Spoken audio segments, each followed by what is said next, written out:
السلام علیکم ورحمۃ اللہ وبرکاتہ، بسم اللہ والصلاة والسلام علی رسول اللہ، الحمدللہ رب العالمین۔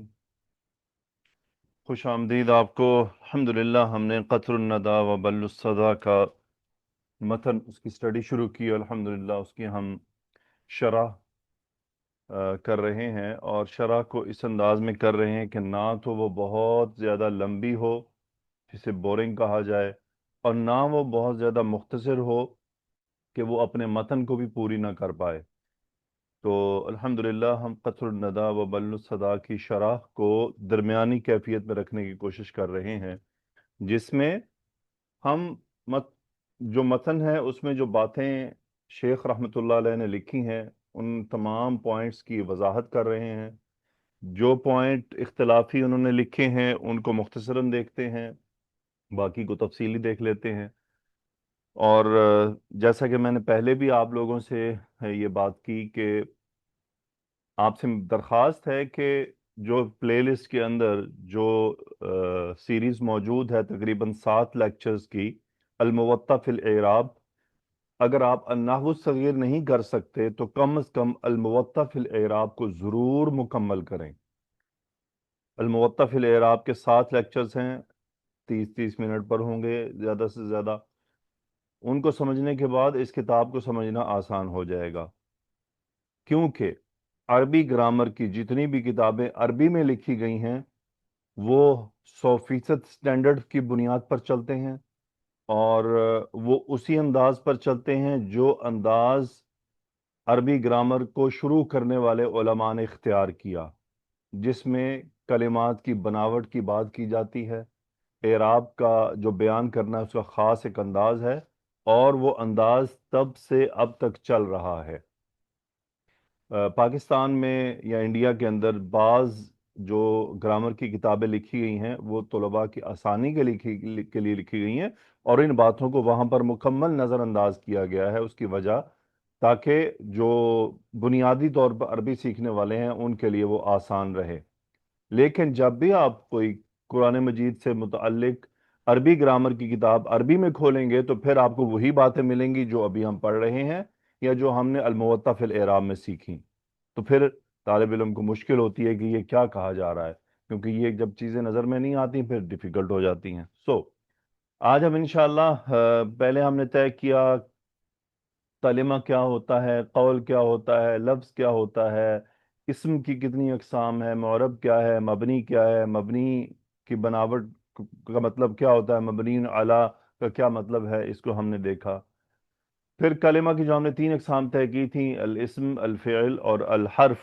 آج ہم انشاءاللہ الفعل کی ابتدا کریں گے، اور وَأَمَّا الْفِعْلُ فَثَلَاثَةُ أَقْسَامٍ، ماضٍ، پھر آگے امر ہے اور مضارع ہے۔ تو انہوں نے اپنی کتاب میں الفعل کو شروع کرتے ہوئے لکھا ہے وَأَمَّا الْفِعْلُ فَثَلَاثَةُ أَقْسَامٍ۔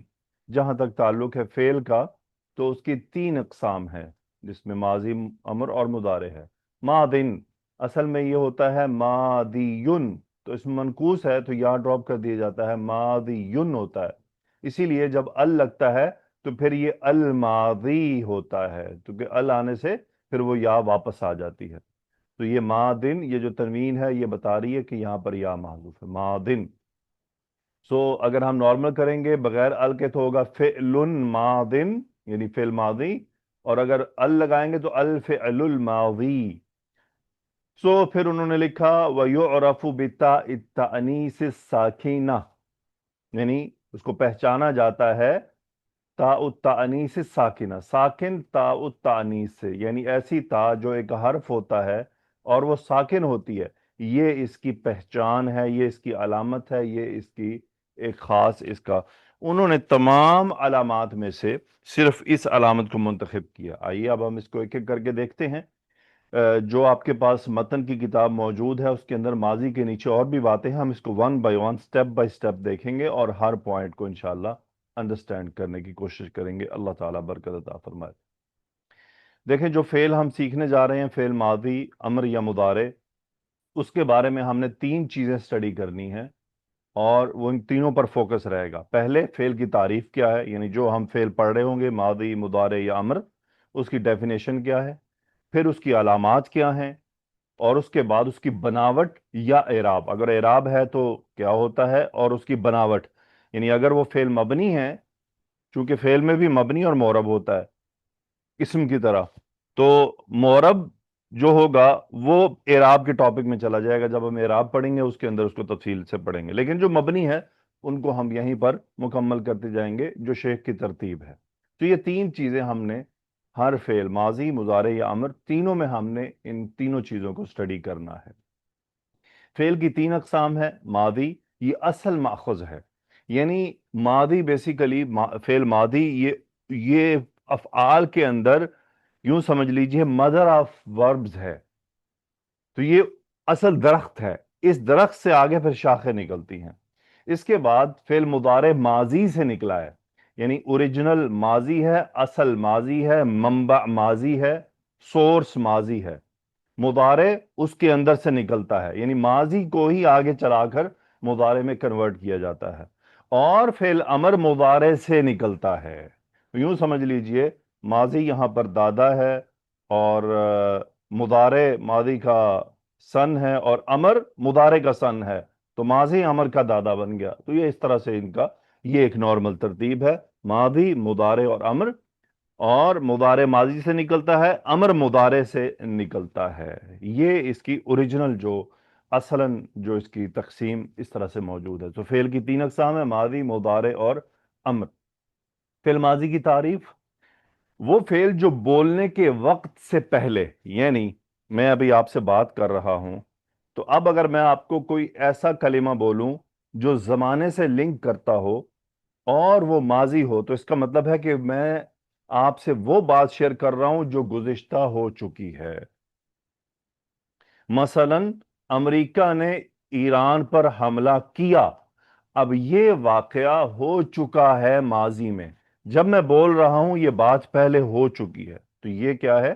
یہ ماضی کہلاتا ہے۔ وہ فعل جو بولنے کے وقت سے پہلے ہونے والے کسی کام یا واقعے پر دلالت کرے، یعنی ایسی بات جو پہلے ہو چکی ہے میرے کلام کرنے سے، یا اس کی بات جو دوسری ڈیفینیشن علماء دیتے ہیں، وہ فعل جو ماضی کے زمانے میں وقوع پذیر ہونے والے کسی واقعے یا کلام پر دلالت کرے۔ دونوں ایک ہی باتیں ہیں، لیکن بعض علماء اس کو تھوڑے سے الفاظ آگے پیچھے کر کے ڈیفرنٹ کر لیتے ہیں۔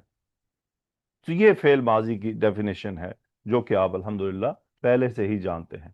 فعل ماضی کی علامت: فعل ماضی کی شیخ نے اپنی کتاب میں ایک ہی علامت کو سلیکٹ کیا ہے، وہ ہے تاء التأنیث الساکنہ، یعنی تا ہے اور یہ ایک حرف ہوتا ہے اور یہ ساکن ہے، سکون ہے تو ہم کیا کہیں گے؟ یہ حرف ہے مبنی علی السکون، تاء التأنیث۔ قبولہ، یعنی کسی بھی کلمہ کا تاء التانیث ساکن کو قبول کر لینا، یہ اس کی ماضی ہونے کی علامت ہے۔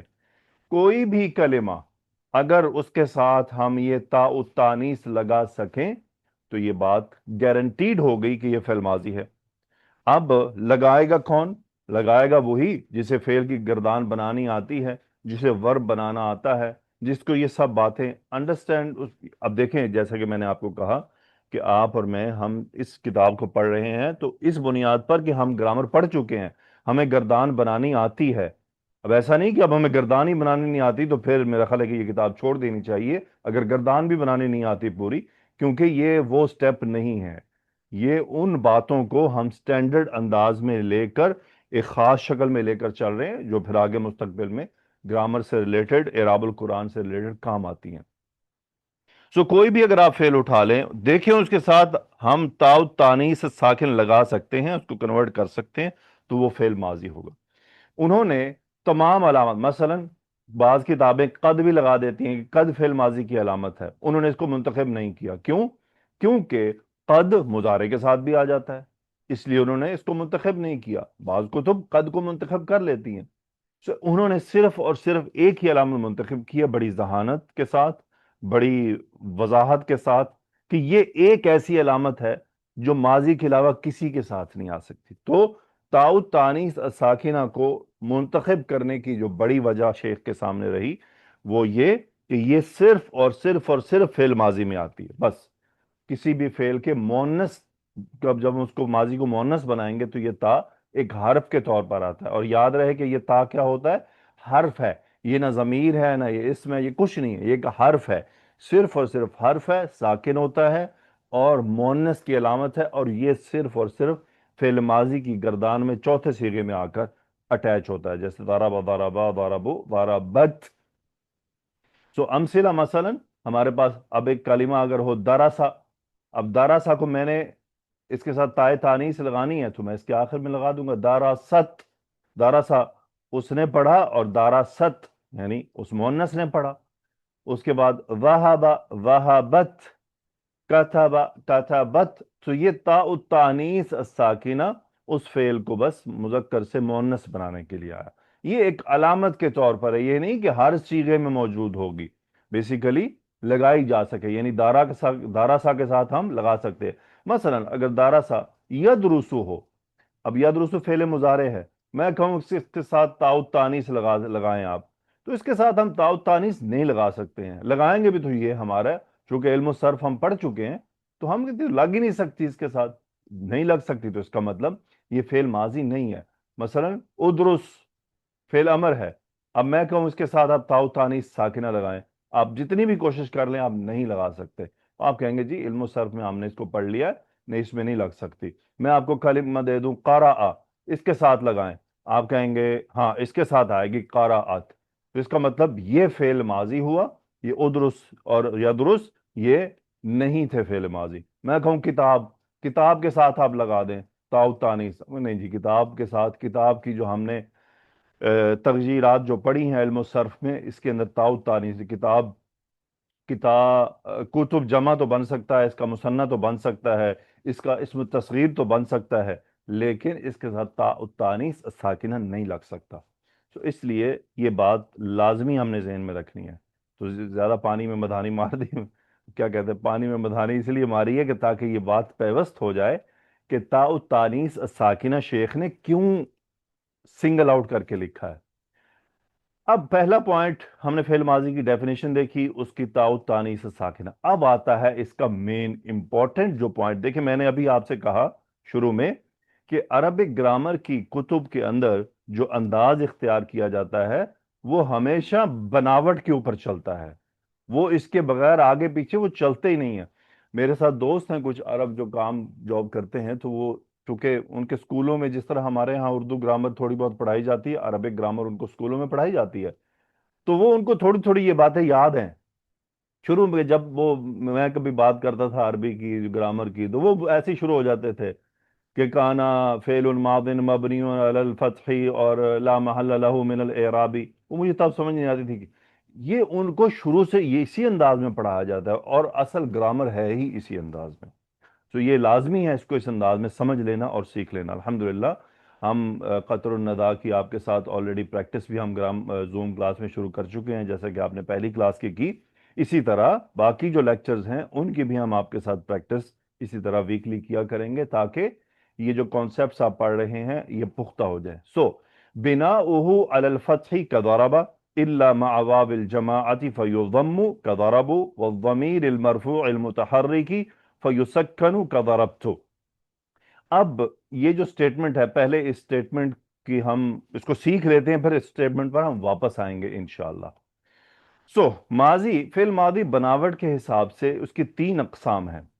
یعنی دیکھیں جب بھی ہم نے ماضی کی بناوٹ کی بات کرنی ہے، اگر ہمارے پاس کلمہ ہے ضربہ، یہ کلمہ ہے، ہم نے یہ بات یاد رکھنی ہے کہ اب ضربہ آگے تغییر ہوتی ہے، 14 سیغے ہیں، اس کے تحت اگر ضمائر اٹیچ ہوتے ہیں، تو ہم نے جو اس کی بناوٹ کے اوپر جو فوکس پوائنٹ ہے وہ ہمارا اس کا تھرڈ لیٹر ہے، اٹیچ ہونے والی چیزیں نہیں ہیں. یعنی جو تھرڈ جو لیٹر ہے اس کی حرکت، تھرڈ سمجھ لیں، یا فعل ماضی کے جو فعل ماضی کا جو آخری حرف ہے، اب یہ 4 بھی ہو سکتے ہیں، تو مثلا افعل بھی ہو سکتا ہے وزن، تفعل بھی ہو سکتا ہے، استفعل بھی ہو سکتا ہے، انفعل بھی ہو سکتا ہے. سو گردان کا جو پہلا صیغہ ہے اس کا جو آخری حرف ہے جو بھی ہوگا، جو فا عین لام، لام کلمہ جس یوں سے لام حرف جو ہوگا گردان میں، اس لام حرف پر آنے والی حرکت کی بنیاد پر اس کی بناوٹ ہوتی ہے. اس کے بعد اگر کچھ اٹیچ ہوتا ہے، الف، نون، نا وغیرہ وغیرہ، اس کے ساتھ اس کی بناوٹوں کو شامل نہیں کیا جاتا. سو یہاں یہ ہماری حد ہے، اسی کی بنیاد پر سب طے ہوتا ہے. سو یہ جو لام حرف ہوگا آخری، اس کے اوپر آنے والی حرکت کی بنیاد پر بناوٹ فعل ماضی کی 3 اقسام ہیں، اور یہ جو فعل ماضی کی بناوٹ ہے اس کا انحصار ہے اس کے ساتھ آنے والے جڑنے والے فاعل ضمائر۔ یعنی یہ اب ہم بات آلریڈی گرامر بیسک گرامر میں پڑھ چکے ہیں کہ گردان کے اندر جو ضمائر آتے ہیں، جیسے فعل، فعلا، الف الاثنین آ گیا، فعلو واو الجماع آ گیا، فعلنا نون النسوہ آ گیا، فعلتا تاء الفاعل آ گیا، یہ تمام کیا ہیں؟ یہ ضمائر ہیں اور یہ فاعل ہیں فی محل رفع۔ انشاءاللہ آگے ضمائر کے ٹاپک میں ہم انہیں دوبارہ تفصیل سے دیکھیں گے۔ ان کے اٹیچ ہونے کی وجہ سے کچھ تبدیلیاں آتی ہیں۔ دونوں باتیں مل کر، پہلی چیز کہ فعل ماضی کی بناوٹ کی 3 اقسام ہیں، آگے جو ابھی میں آپ کے سامنے لاؤں گا، اور وہ 3 اقسام ڈیپینڈ کر گئی ہیں فاعل کے ضمائر کے جڑنے کی وجہ سے۔ تو وہ 3 اقسام کیا ہیں؟ مبنی علی الفتح، یعنی گردان کے کچھ حصے مبنی علی الفتح ہوتے ہیں، مبنی علی الضم، کچھ حصے مبنی علی الضم ہوتے ہیں، اور کچھ حصے مبنی علی السکون ہوتے ہیں۔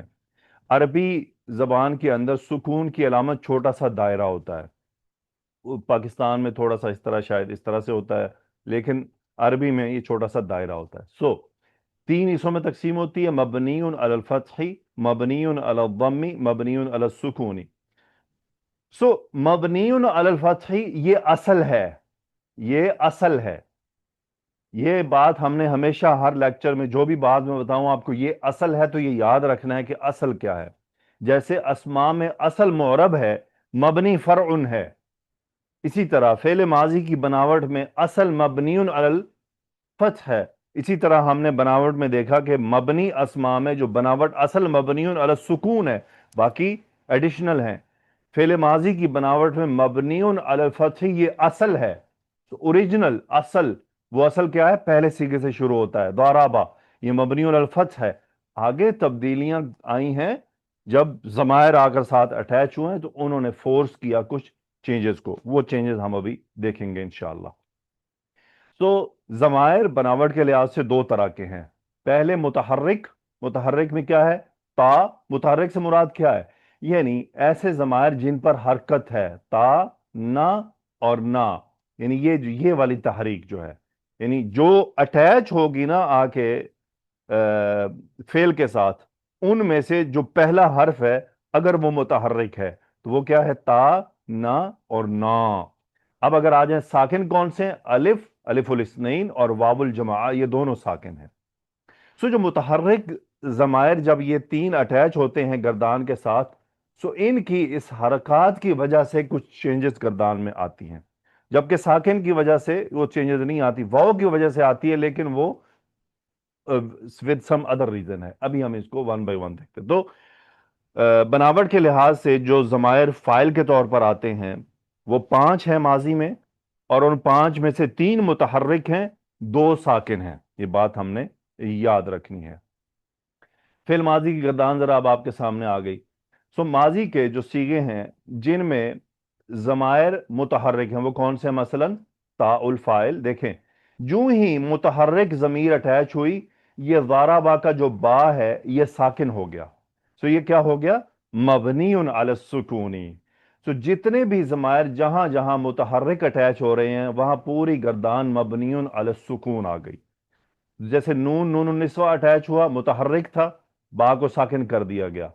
ضربتم، اب تا متحرک، یہ تا 6 کی 6 متحرک، 7 کی 7 متحرک ہیں، نا کا نون متحرک ہے، اسی لیے با کو ساکن کر دیا گیا۔ تو ٹوٹل 8 صیغے ایسے ہو گئے جہاں پر مبنی علی السکونی فعل ماضی کی گردان بن رہی ہے۔ یہ جو شیخ نے اپنی کتاب میں لکھا اس کے تحت ہے، یعنی یہ 8 صیغے ہیں جن میں مبنی علی السکون فعل ماضی ہوتا ہے، اور وہ 8 کے 8 صیغے کون سے ہیں؟ جہاں متحرک ضمیر ساتھ اٹیچ ہوتی ہے، متحرک ضمیر جو کہ فاعل ہے، فی محل رفع ہے۔ اچھا ایک بات ایڈیشنل بتاتا چلوں، بعض علماء اس کو بھی مبنی علی الفتح کاؤنٹ کرتے ہیں، لیکن وہ کیا کہتے ہیں؟ مبنی علی الفتح المقدری۔ مقدر سے مراد کیا ہے؟ مقدر سے مراد یہ، اسی لیے میں آپ سے درخواست کر رہا ہوں کہ وہ جو 7 لیکچر ہیں الموطا فی الاعراب کے، اس کو دیکھ لیں،